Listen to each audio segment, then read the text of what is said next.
Espera mais um tempinho, até dar 9h50 direitinho. Eu estou meio gripado, então peço desculpas por ficar fazendo isso.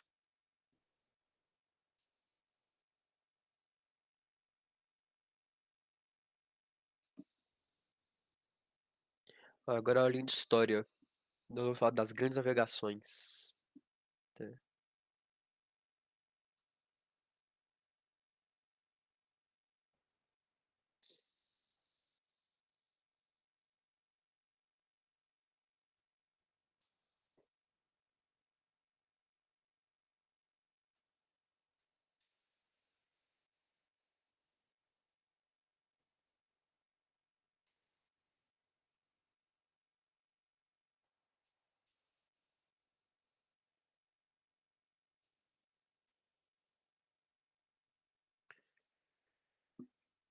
Todo mundo preparado para mais uma aulinha? Podemos começar?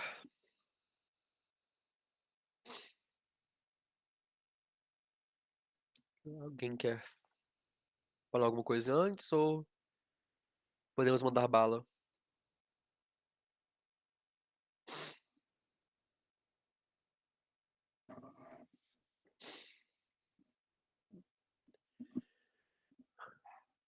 Aparentemente, não falou nada, então vamos começar então, as crianças. Bom, como eu falei, nessa aulinha de hoje sobre as grandes navegações, um momento ou uma série de eventos que são definitivas para a história mundial e principalmente para a história da América. Mas antes nós falarmos das grandes navegações em si, nós temos que falar dos 4 antecedentes das grandes navegações. Primeira, voltando lá na Idade Média, que são as cruzadas, a luta dos senhores, a luta militar, melhor dizendo, dos senhores feudais, dos grandes lordes da Europa contra o Império Otomano para tentar reconquistar Jerusalém. Foram instigadas acho que 7 cruzadas, 6 ou 7 cruzadas. Nenhuma delas teve sucesso, todas falharam, no sentido de que todas não conseguiram, nenhuma conseguiu reconquistar Jerusalém. Porém, elas possibilitaram o intercâmbio com o Oriente, realmente com o Oriente Médio, com o Império Turco, no sentido de permitir uma troca cultural, uma troca tecnológica, um comércio. Ou seja, as cruzadas permitiram um certo avanço, porque essas trocas culturais são sempre bem-vindas, são sempre benéficas para as sociedades. Ao mesmo tempo que tudo isso acontecia, a Europa também descobria as especiarias, no sentido de passava a apreciar mais especiarias. Curiosamente, elas eram utilizadas não apenas como tempero, mas como forma de disfarçar o gosto de comida estragada, muitas vezes. A gente falando de canela, pimenta, cravo, deve ter mais algumas, mas não sei ao certo. Mas é a ideia justamente de disfarçar o gosto da comida estragada. E em 1453, ou seja, 47 anos antes dos portugueses chegarem ao Brasil, Constantinopla, atual Istambul, na Turquia, que fica, deve ter visto naquele, eu acho que é o estreito, se de Bósforo ser enganado, que tem a Europa, desce, tem uma pontinha, água, outra pontinha, que liga a Europa à Ásia, onde fica Istambul, que era a capital do Império Bizantino, ou do antigo Império Romano do Oriente. E Constantinopla é conquistada pelos árabes muçulmanos e o Império Bizantino cai. Porém, não é apenas esse o efeito. Por quê? Porque os turcos, com uma vingança contra os cristãos europeus que fizeram as cruzadas, fecham o comércio de especiarias, permitindo apenas que o comerciante de Gênova e Veneza pudesse comercializar com eles, comprar especiarias. inclusive, a ressaltar que as especiarias não eram produzidas, muitas vezes, pelo Império Turco, no Oriente ali. Eram produzidas no Extremo Oriente, lá nas Índias, na Índia, melhor dizendo. Ou seja, fechando a passagem das especiarias na Turquia, nenhuma especiaria chegaria à Europa, ou se chegaria, chegaria apenas por Veneza e Gênova. E monopólio, como a gente sabe, joga o preço lá para cima. E o último ponto é o mercantilismo, que eu acho que a gente falou com você já.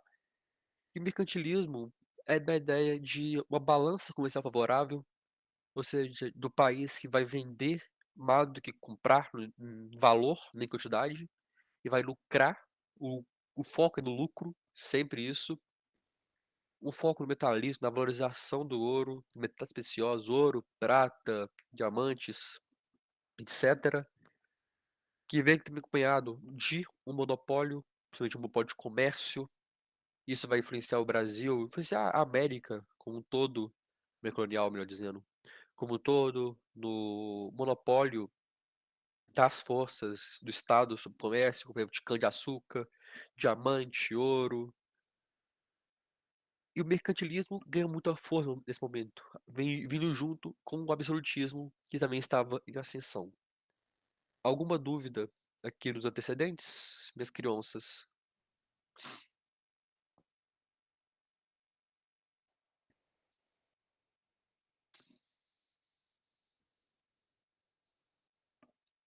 Nenhuma dúvida? Por enquanto, não. Ok. Qualquer coisa podem mandar no chat, eu abrir o microfone. Nós passamos então para entender por que Portugal foi pioneiro nessa questão. São esses 5 aspectos que tornam Portugal pioneiro. O primeiro é a localização geográfica, que Portugal é o país europeu, a região europeia mais próxima da América. Isso é fato. É o Portugal, a expansão mais próxima, Portugal mais próximo ainda. O segundo é a centralização. Por quê?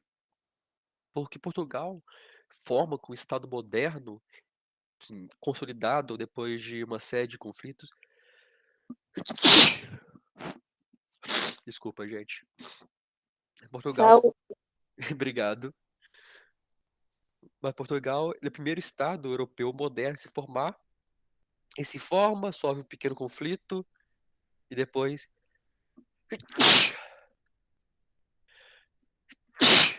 Desculpa, a legenda tá difícil hoje.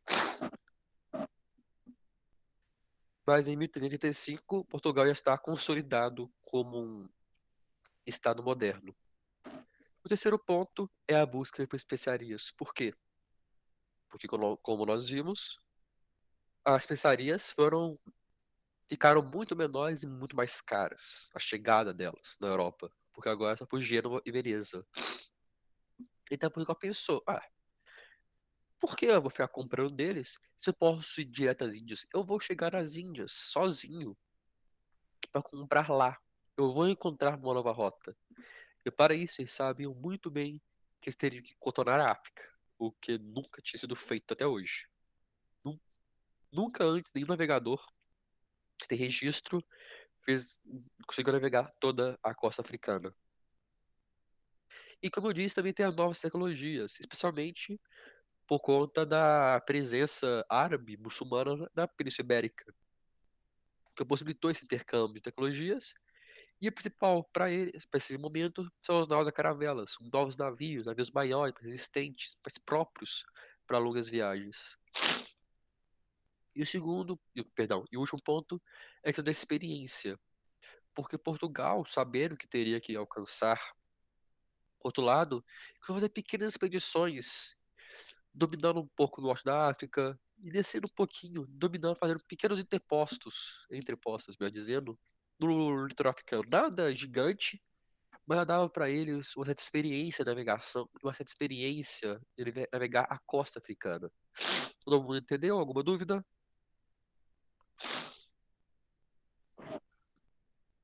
Tá Não. de boa. Perfeito. Então, qualquer coisa é só mandar. Aqui eu Vai ficar meio ruim pra ver, eu acho. Mas eu botei esse mapa pra vocês verem as primeiras grandes viagens. E a primeira viagem, que tá até aqui nesse slide, melhor, é em 1473, quando Bartolomeu Dias cruza o Cabo das Tormentas, que é o sul da África do Sul, que era um lugar onde ninguém nunca tinha conseguido cruzar. Que eu não sei se é da questão geográfica, mas eu acho que tem a ver com correntes marítimas, tempestades, rochas, coisas desse tipo assim, que tornava lá muito difícil de ser contornado. Mas em 63, Bartolomeu Dias consegue fazer isso, e esse cabo é renomeado para Cabo da Boa Esperança. 3 anos depois, ele chega em Cabo Verde, uma ilha que fica alguns quilômetros do continente africano em si. Aí nós temos um pequeno hiato de grandes descobertas e chegamos em 1492, quando, perdão, quando Cristóvão Colombo chega à América. E 6 anos, a gente vai falar mais disso daqui pra frente, eu estou só fazendo o índicezinho. Em 98, Vasco da Gama chega às Índias, ele consegue finalmente cruzar, circunnavegar a, a África. Em 1500, Nossa Senhora. Pedro Álvares Cabral desembarca na Bahia com seus homens. E botaria de curiosidade mais, também muito importante, entre 1509 e 1522 ocorre a minha expedição para dar a volta ao mundo, que é de Fernando de Magalhães, que é inclusive homenageado pelo Presidente Magalhães no sul do Chile e da Argentina. Só que ele morre nas Filipinas e quem acaba a viagem é o seu segundo comando. Pra você ter uma noção, é quando tipo 90% das caravelas que eles estavam que fazia parte da missão foram perdidas e a maior parte dos marinheiros foram mortos nessa brincadeira. Mas depois de 3 anos, eles retornam à Península Ibérica, esses primeiros a circunnavegar a Terra, provando uma vez por todas que a Terra é redonda. Antes de abrir para dúvidas, só falar aqui sobre a. Mentira, antes disso, quero propor pequena discussão com vocês. A chegada, 1500, 22 de abril de 1500. O que foi? Foi uma descoberta? Foi uma chegada? Foi um achamento? Foi uma invasão do Brasil, da América? O que vocês acham? Porque essa é uma discussão importante de se fazer. Eu gostaria de ouvir vocês um pouquinho. Eu acho que pode ser um achamento, que, tipo assim, pegando que não tinha a América, o Brasil, né? O Brasil no mapa, assim, era desconhecido. Já tinha povos lá, mas então, tipo, em lógica, seria um achamento de outro povo. E uma invasão, né? Porque rolou tudo que rolou depois, então, sabe? Então, acho que é um pouco dos dois, mas mais invasão, assim. Alguém mais quer dar sua opinião? É, eu não sei se é verdade, mas eu já vi. Teve até alguns professores que já falaram isso, que quando eles chegaram mesmo, né, aqui na América, na verdade não foi de surpresa. Nossa, olha, gente, uma terra que eu não conheço. Meio que eles já sabiam, né, que tinha uma terra ali. Eles só não tinham entrado nela ainda, né? Você diz uma terra, o Brasil em si ou a América como um todo? Eu acho que América, eu não sei, eu não tenho certeza, mas ele não foi à toa que ele chegou aqui, meio que já foi pensado. Eles vieram para cá propositalmente. É, era Mas sabido que tinha alguma terra, porque os vikings já tinham chegado aqui, mas não sabia que tamanho de terra era. eu ia falar que tinha até aquilo que. Eu não sei quem foi que tava querendo chegar na Índia, se eu não me engano, e chegou na América, não foi? De Colombo, É. que eu falar no próximo slide. Mas eu concordo com o que vocês falaram, que é um achamento mais uma invasão, que é uma discussão historiográfica que eu acho que nunca vai ter fim, porque cada historiador tem a sua visão. Então, assim, eu gosto de fazer a discussão, pra gente, que eu acho que é importante, sim, a gente entender o contexto do Brasil, a ideia que de descoberta, aí entra o que eu acho que foi o Lucas que fala. Lucas? Deixa eu ver o nome, que eu tô péssimo com o nome, gente, desculpa. É Lucas que falou, se não enganado. E a ideia de que para descobrir você teria que saber que aquela coisa tá lá, a certo ponto. Ao mesmo tempo, assim, se descobriu, mas já existia gente lá. Como é que foi descoberto? Chegada, só chegaram. Achamento, é quando que a ideia de achar é quando você acha algo que já estava perdido. Diga, Lucas. Não, é que eu penso assim, ó. Por exemplo, não dá pra eu falar assim, chegar hoje e falar, nossa, gente, sabe o que eu descobri? Que tem um planeta que chama Urano. Porque já, sabe, outras pessoas já descobriram isso antes, então não dá para eu falar que eu tô descobrindo isso. Então não dá para falar que descobriram a América, porque já existia gente lá que vivia lá e sabia que existia aquelas terras dele, sabe? Então não dá para falar porque eu desconheço aquilo, não dá para falar que eu descobri, porque aí depende do, sei lá, depende de olhar o todo, né? Concordo totalmente. Alguém mais tem que falar alguma coisinha sobre essa questão? Pode ser uma brisa, mas eu acho que essa questão de eles colocar como descoberta é muito alguma coisa de Salvador Branco, sabe? Totalmente. Eles chegaram aqui, aí tinha os povos indígenas, aí falar, a gente descobriu o Brasil aqui e a gente vai salvar esse povo, e rolou essas coisas, sabe? Não tinha ainda essa visão do fardo do homem branco, como eles chamam de missão civilizadora, mas tem a ver com essa ideia de uma superioridade, uma suposta superioridade europeia. Eu só para vocês verem de novo aqui. Eu também vou mandar os dados para vocês, mas podem ver todas as grandes viagens, que aqui em vermelho, Bartolomeu Dias, de laranja do Vasco da Gama, que chega aqui finalmente chega nas Índias. Depois tem até, eu não falei, mas em 1542 chega até mesmo no Japão. Colombo vindo para a América. Aí o Pedro Álvares Cabral descendo em Porto Seguro. E essa azul clarinha aqui é do Fernando de Magalhães, que passa pelo famoso Estreito de Magalhães. Chega nas Filipinas quando ele morre. E Sebastião Euceno que comanda a expedição seguinte. Até aqui, alguma dúvida?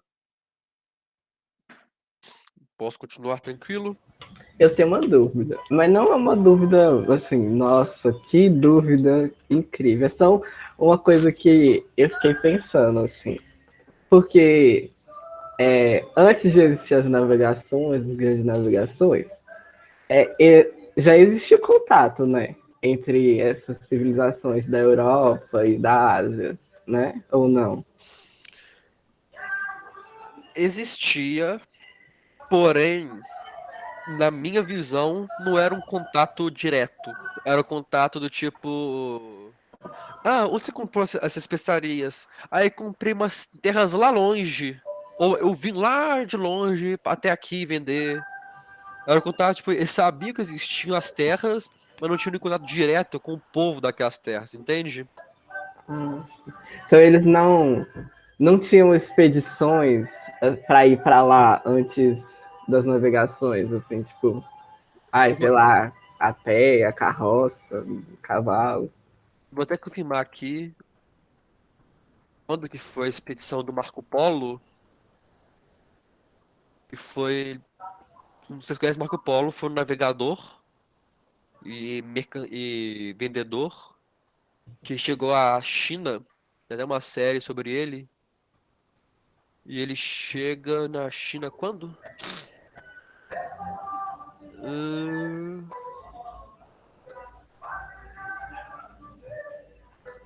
que eu fiquei pensando assim, se não tivesse, né, os navios e tudo mais, ia demorar muito tempo para eles conseguirem contornar e chegar lá, né, tipo, pela terra. Ia Sim. demorar muito, sei lá, anos. Se fosse a carroça, nem estrada deve que tinha para lá, como é que eles iam ir para lá? Né? O Marco Polo, ele chega na China em 1266, usando rios do interior do continente. Então, assim, ele sabia que existiam terras para lá. Se você pegar os mapas da época, os mapas são a Europa, você puxa para cá a Ásia e a África. Sabia só a só o norte da África. Para baixo era um mistério. E a aula vai ficar salva, a Tamara. A Paula tá gravando, se eu não me engano. Entendeu, Lucas? Entendi, entendi. É que eu queria saber, era mais isso, se eles já iam para lá, entendeu, antes das navegações. Que eu saiba, só Marco Polo que foi. Entendi. Eu quero, inclusive, aproveitar essa questão só pra falar um pouco das especiarias, por que que é importante as especiarias para isso. Porque pensa o seguinte, pensa na venda de especiarias na a moda antiga, antes das navegações. Tinham uma pessoa na Índia a produzir, que ia vender para o mercador, que ia vender para um mercador de longa distância, que ia vender para um árabe, que ia vender para um europeu, que ia revender no mercado. Olha o passo a passo. Ou seja, esse cara é esse produto. Quase que as navegações é um vendedor, eu vender por português, que vai revender. São três. Metade.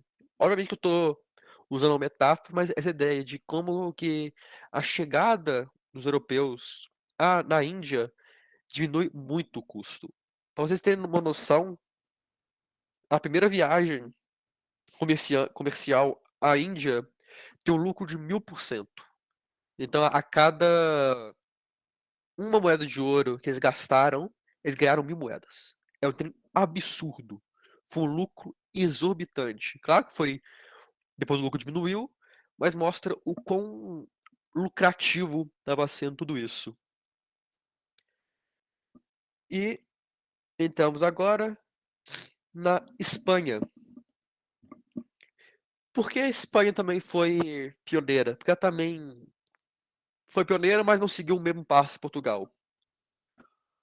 Porque Portugal estava muito focado em contornar a África. Eles queriam contornar o continente africano.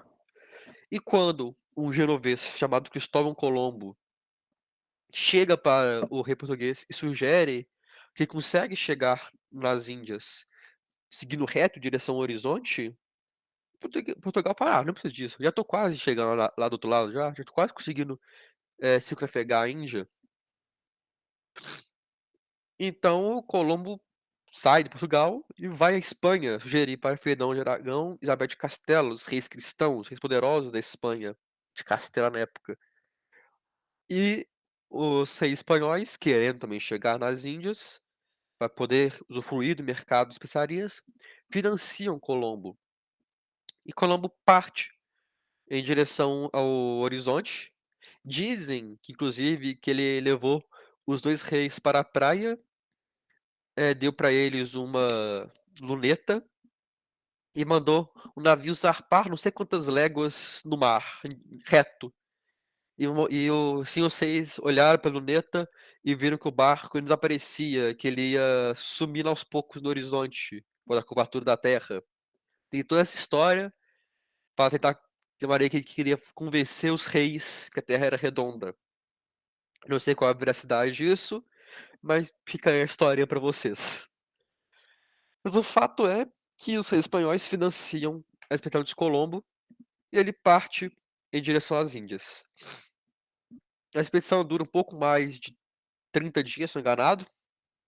E nos últimos dias, a tripulação estava com medo, porque não sabia para onde estavam indo, que já está por uma terra nunca antes explorada, por um mar nunca explorado. Eles estavam revoltados justamente por causa disso, porque acreditavam que estavam sendo levados para a morte. Tem que considerar todo o misticismo, toda a magia que eles viam no mar. porque o mar era algo desconhecido, não era explorado. Então, como que eles sabiam o que tinham lá?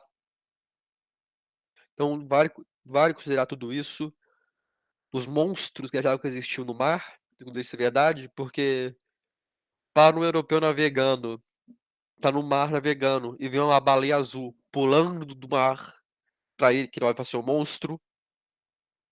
Até inclusive eu vi que todas aquelas lendas de. Todas não, mas muitas lendas de monstros marítimos são, na verdade, animais que existem. Baleias, golfinhos. Alguém falar alguma coisa? Eu achei que alguém tinha aberto o microfone. E também, nos últimos dias, a tripulação estava morrendo de fome, porque a comida estava chegando. E chegou quase ter um motim contra Colombo. Porém, no dia 12 de outubro de 1492, o, a tripulação avista a Terra pela primeira vez. Que no caso acreditavam que era o Japão. Eles chegam nesse território, desembarcam, vêm e desembarcam na atual Bahamas, né, no Caribe, exploram algumas ilhas no Caribe. E eles veem que eles estão uma terra diferente. Mas eles ainda acham que é a Índia, só um território diferente da Índia. Eles chegam, inclusive, a sequestrar um nativo americano e levar para a Europa, com prova que eles chegaram na Índia. Mas o fato é que essa navegação do Colombo termina sem lucro, porque eles não conseguiram especiarias, não conseguiram comercializar. Porém, essa expedição marca o início da dominação espanhola na América. Diga, Tamara, pode sim.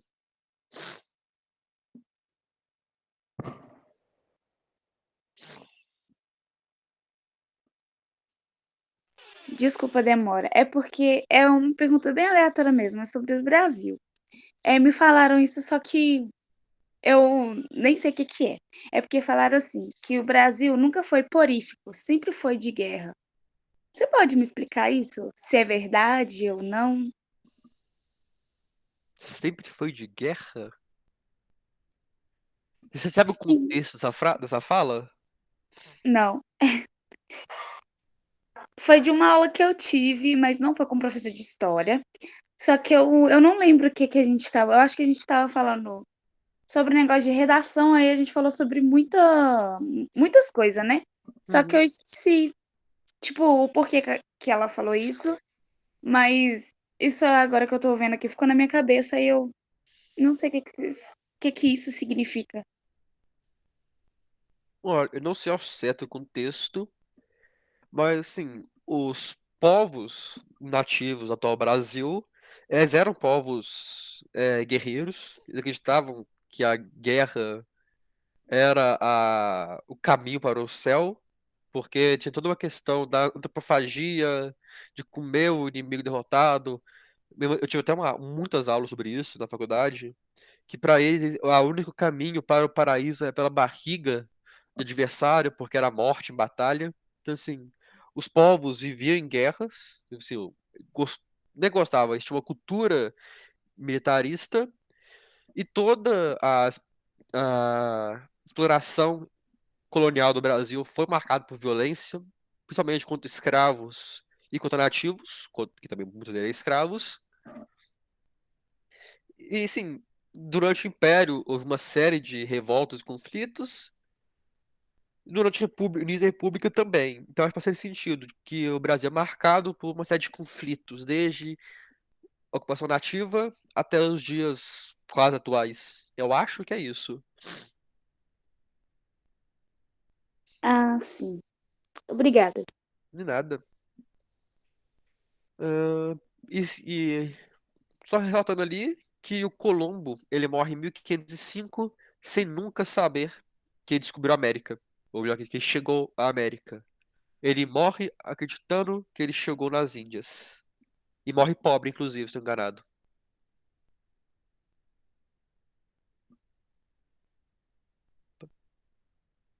Sem problema nenhum, Tamara. Estamos aqui pra isso.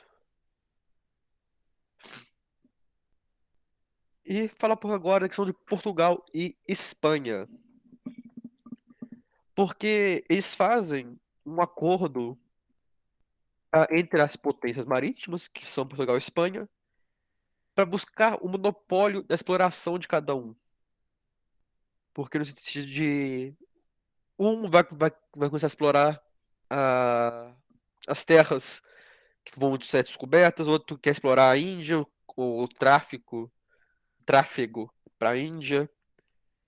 Por isso, em 7 de junho de 1494, essa não é chamada Tratado de Tordesilhas, que divide o mundo em duas partes. Uma parte que seria de Portugal, uma parte de Espanha. Eles pegam ali, eu esqueci a distância ao certo da Península Ibérica, da Europa, mas pegam uma ilha, traçam uma faixa e fala que tudo a leste será de exploração portuguesa e tudo a oeste será de exploração espanhola. E depois de alguns anos, acho que em 1530, tô enganado, 32, eles pegam essa linha, veem qual linha está do outro lado, para também dividir. Aí, pensando no globo, divide uma faixa portuguesa e uma faixa espanhola.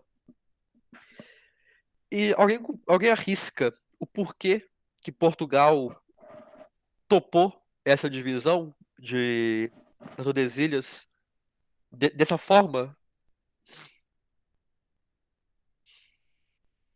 Deixa eu ver se até consigo mostrar aqui, ó. Que ficou assim o Tratado de Tordesilhas. Aqui no meio, o meio aqui é de Portugal e o, a esquerda é da Espanha. Alguém arrisca o porquê que Portugal aceitou essa divisão? Porque a Espanha também aceitou essa divisão?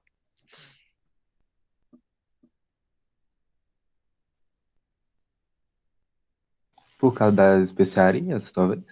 Que teria mais. O Portugal é do meio, né? Isso. Pode ser, tipo, seria mais pra eles na época. Seria mais fácil ir pra Ásia, talvez. Antes de eu responder se está certo ou errado, alguém mais arrisca? Eu acho que é isso mesmo, porque, como você já tinha comentado antes, né? Portugal estava mais preocupado em contornar a África, sei lá, eu acho que pode ter a ver com isso, né? Exatamente. Portugal estava muito mais preocupado em chegar nas Índias pelo mar do que tentar chegar por outro lado ou explorar qualquer terra possível que existisse ali. E voltando ali no slide anterior, que é basicamente a defesa da rota portuguesa para as Índias, que seria a descoberta, e a defesa dos territórios hispano-americano. A ideia de que cada um teria sair protegendo o seu território e a sua fonte de lucro. E é basicamente a divisão da terra, como nós vimos aqui. E essa aqui é a outra linha, Tratado de Saragoça, de 1529, que divide aqui no meio em Portugal, que protege a rota dele para a Índia, e divide aqui e aqui para a Espanha, que protege a exploração espanhola da América. Entenderam essa divisão? Que é muito importante entender o Tratado de Tordesilhas.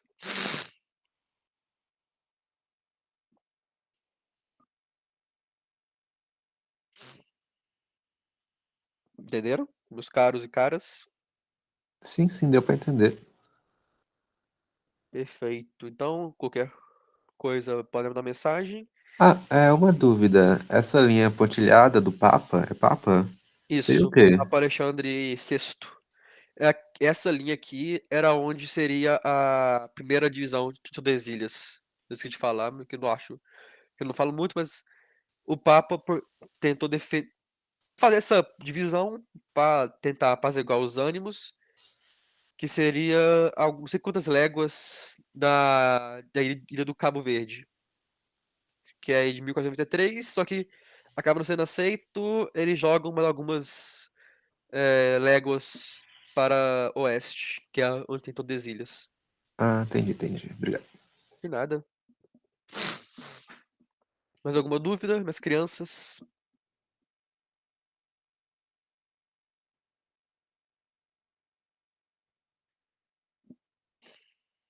Aparentemente, nenhuma dúvida. Nós entramos no nosso último slide, se não me engano, nosso último slide, que é Cabral e a terra de Veracruz, ou o Brasil. Porque em uma viagem para a Índia, em 9 de março de 1500, Pedro Álvares Cabral, grandes navegantes e 1.500 homens saem de Portugal rumo às Índias. Alguns dias depois de cruzarem a Cabo Verde, por algum motivo, eles seguem para o lado oposto que deveriam seguir. Que deveriam seguir. Vou mostrar aqui o mapa. Eles deveriam seguir para o sudeste, perdão. Eles acabam indo para sudoeste. Por quê? A gente vai discutir daqui a pouquinho. Mas o fato é que essa virada que eles fazem leva, em 22 de abril, os portugueses a desembarcarem na Bahia. Desembarcam em Porto Seguro, inclusive, a querida cidade. E é pela primeira vez que os portugueses têm contato com os povos nativos. E fazem aquelas trocas, troca espelho por comida, roupa por comida, por produtos. E realizam uma missa em território brasileiro. E aí eles pegam um Manaus, lançam de volta a Portugal e seguem caminho para as Índias. E a bateria há riquezas. Por quê? Porque Pero Vaz de Caminha e tinha que explicar para o rei o que eles acharam. Que o rei queria saber que terra era essa.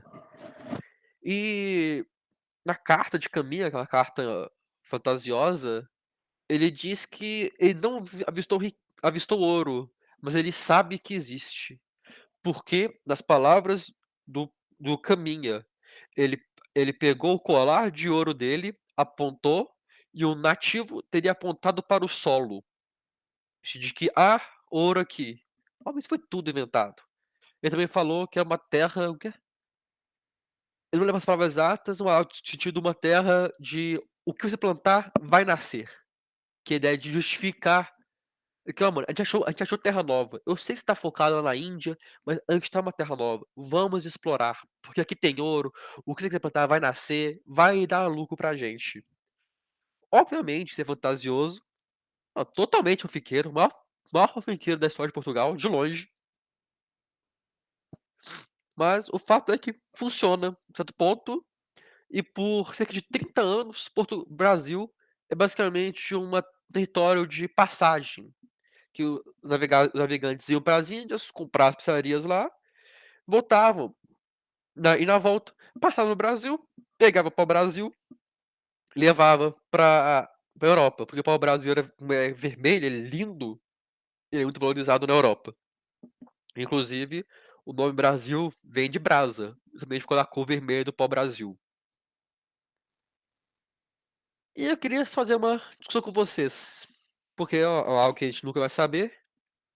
Mas por que os portugueses desviaram? Eles sabiam que existia terra ao sul? Quando eles fizeram o Tratado de Tordesilhas, eles sabiam que existiria uma terra ao sul ali? Ou foi um acaso, uma sorte? Sem problemas, Tamara. Eu agradeço pela sua presença.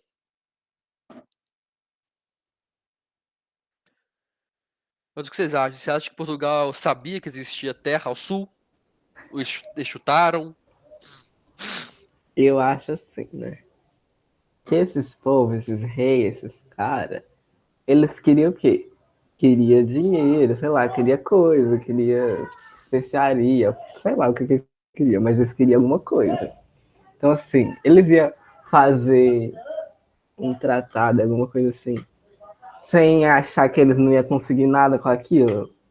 Assim, acho engraçado, né? Mas quando o Tratado de Tordesilhas foi escrito, ele não tinha uma chegada no Brasil. Não tinha chegado na América. Eu acho que pode ser que tinha especulações, sabe? Alguém falou, pode ter uma terra em tal lugar, no sul. Aí eu acho que pode ser isso, sabe? Que alguém fala, vamos ver, né? Vai que tem mesmo. E rolou o que rolou. Que são as 3 teorias mais famosas pra mim, que é eles sabiam que tinha algo, eles chutaram que tinha algo que eles imaginavam que teria, ou eles tiveram sorte. erraram o caminho ali, pegaram a saída errada da BR, caíram no Brasil. Obviamente, metaforicamente falando. Mas são essas 3 questões que nós nunca vamos saber a resposta, mas fica aí as teorias. Mas o Tem importante algum. Desculpa, diga. mas tem alguma que eles acham que é mais provável ter acontecido? Tipo, história, sei lá. Eles falam, essa aqui pode ser mais real, sabe? Ou não, ou tipo, fica outro paralelo ali. Eu não sei ao certo, mas eu acho que a ideia deles suporem uma presença de terras, porque eles viram que Colombo descobriu terras ao norte. Então, assim, será que tem coisa ao sul? Vamos olhar?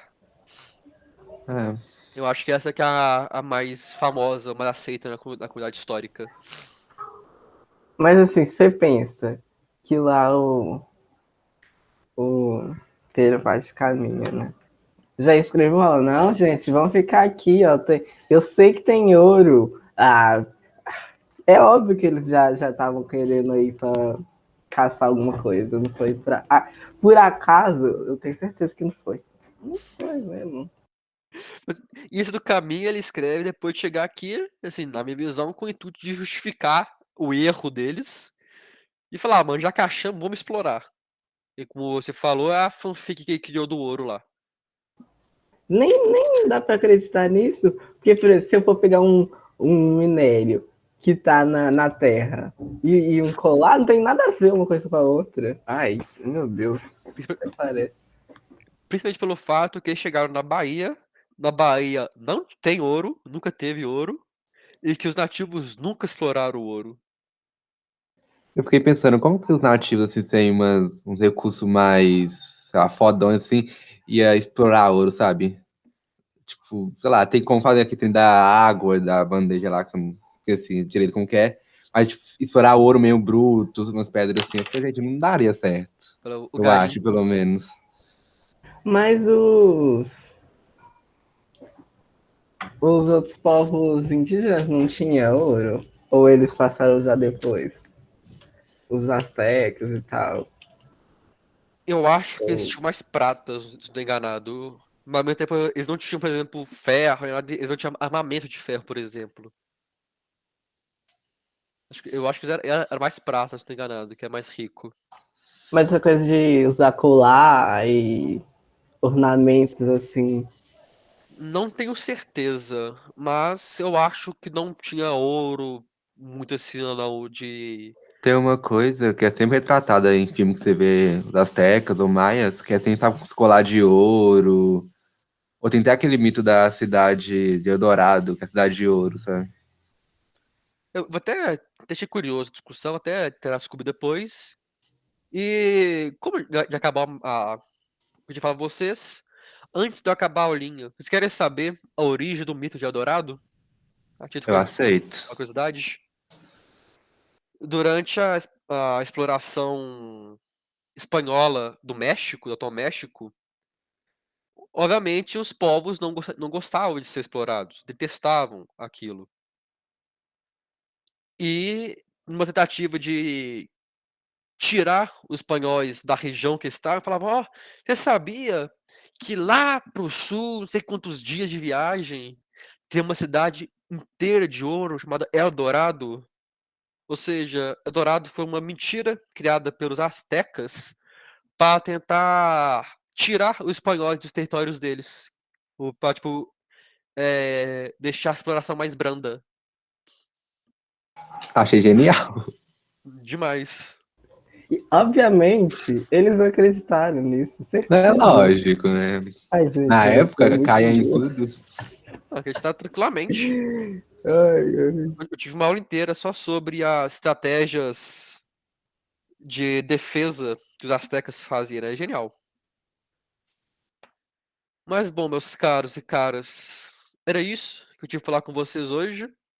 Espero que tenham conseguido entender as grandes navegações, antecedentes, o questão de Portugal, Espanha, Tratado de Tordesilhas e a discussão importante do Tordesilhas, a discussão importante do mercantilismo e a discussão importante se foi achado, descoberto, conquistado, invadido, no caso da América e do Brasil. Alguma dúvida? Algum comentário? Ai, ficou tudo de boa. A aula foi boa, foi legal. Tava com uma dúvida aqui, ó. Tô pensando aqui. É, o nome do nosso continente, né, que é América, ele é o nome que os europeus vão dar, né, e tal. Sim. Porque se for pegar o nome que os indígenas davam, os povos originários, vão ser outras nomenclaturas e tal. Mas e no caso de Europa e Ásia, você sabe como é que é? Como é que surge esses nomes? Tipo, Ásia é um nome que os povos da Ásia deram para esse lugar? Ou foi os europeus que também que chamou de Ásia? Ou a África, sei lá. Uma boa pergunta. Eu imagino que Ásia e África tenham sido dados pelo nome português. Quer ver? Europa. Quer ver aqui o encontro da Europa. Que eu nunca tinha parado pra pensar, inclusive. Mas eu pensei agora. Europa, eu imaginei que fosse isso mesmo, que é uma princesa de uma lenda grega.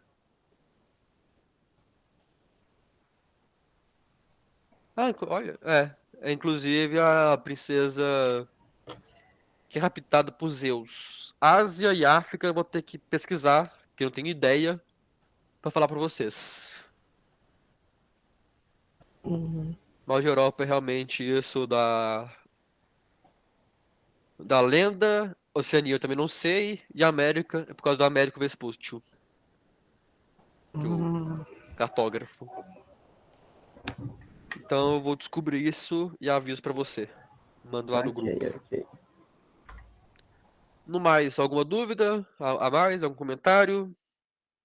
Algum questionamento?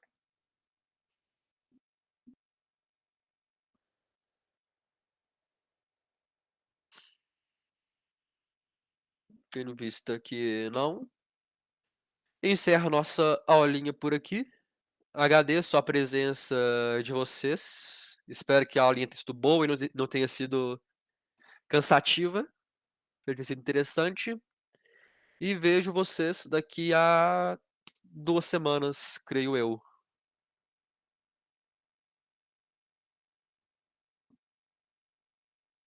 E até mais pra você. Tchauzinho. Acho que é a Paula que tá aqui hoje.